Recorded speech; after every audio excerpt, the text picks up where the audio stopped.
Hello friends, আমি অচিন্ত। আমি তোমার সঙ্গে ইউটিউব চ্যানেল টু সাইড কিচেনে আমার সাথে একটা রেসিপি শেয়ার করবো। সেটা হচ্ছে বেলের শরবত বানিয়ে দেখাবো। এই গরমে সবার ভালো লাগে খেতে, ওই জন্য আমি সেটা আজকে বাড়িতে বানিয়ে দেখাবো। যে আমি যেভাবে বানাবো সেভাবে আপনি বাড়িতে বানিয়ে দেখবেন, অবশ্যই ভালো লাগবে। তো সেটা বানাতে কী কী উপকরণ লাগে আসুন দেখায়। তারা একটা যদি আমার চ্যানেলে ভিডিও ছাড়া আছে, আপনার যদি ভালো লাগে থাকে অবশ্যই লাইক কমেন্ট ও শেয়ার করবেন, বেশি বেশি করে শেয়ার করবেন। আর যদি আমার চ্যানেলে আমি নতুন হয়ে থাকেন তাহলে প্লিজ সাবস্ক্রাইব করে দেবেন, নিচে বেল নোটিফিকেশনটা আগে করে দেবেন যাতে আমার ভিডিও আপনাদের কাছে আগে পৌঁছে যায়। তাহলে চলুন বেলের শরবত বানাতে কী কী উপকরণ লাগে আসুন দেখাই।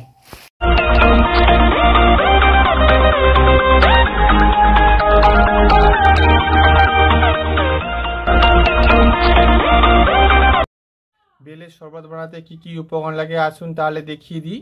এখানে আমি দুটো বেল নিয়ে নিয়েছি, পাকা বেল। এখানে আমি একটু সামান্য বরফ নিয়ে নিয়েছি। এখানে বিট লবণ নিয়েছি পরিমাণ মতো, চিনি নিয়েছি পরিমাণ মতো, এখানে জল জিরা নিয়েছি পরিমাণ মতো। এটা শুরু করি। বেলটা ফাটিয়ে নিয়েছি, আমি এর ভেতর থেকে শাঁসটা বের করে নেব।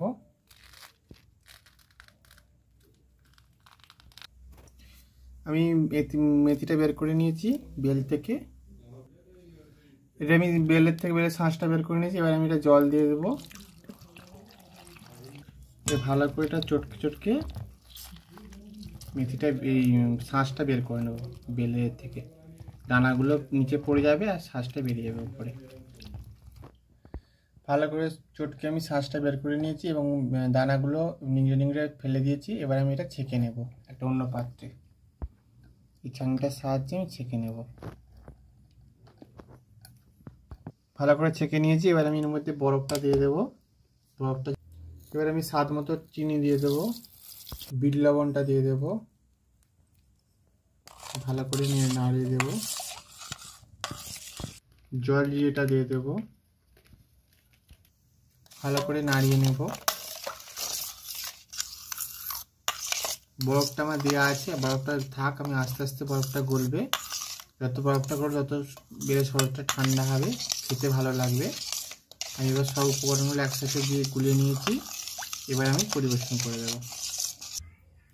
দেখুন আমার বেলের শরবত রেসিপিটা রেডি হয়ে গেছে। এই রেসিপিটি আমাদের ভালো লেগে থাকে অবশ্যই লাইক কমেন্ট ও শেয়ার করবেন, বেশি বেশি করে শেয়ার করবেন। আর প্লিজ সাবস্ক্রাইব করে দেবেন এবং আমাদের পাশে থাকবেন। চলুন তাহলে দেখা হচ্ছে নেক্সট ভিডিওতে। এরকম নিত্য নতুন ভিডিও পাওয়ার জন্য অবশ্যই আমাদের চ্যানেলটাকে সাবস্ক্রাইব করবেন এবং আমাদের পাশে থাকবেন। এই গরমের সময় বেলের শরবত খেতে সবার খুব ভালো লাগে। আপনারা অবশ্যই বাড়িতে বানিয়ে দেখবেন আমি যেভাবে বানিয়েছি। চলুন তাহলে দেখা হচ্ছে নেক্সট ভিডিওতে।